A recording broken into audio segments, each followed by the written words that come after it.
tırnağı olabilir. Omuza benziyor, evet. Tırnak. Ya da at mı? Hani şöyle iki tane oluyor ya tırnak bir tarafı. Şöyle. Ama şey gibi çıkmış oradan. Tırnağı kırılmıştı. Çay var mı? Çay mı? Şurada da var.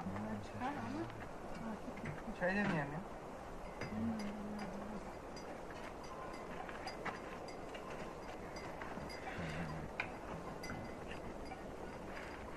Ne iyi. Çekildi. İyi yakın atın.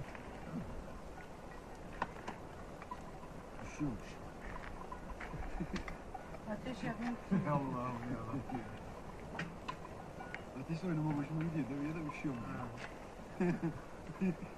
Öyle diyordu, benim semaveri yakamaz.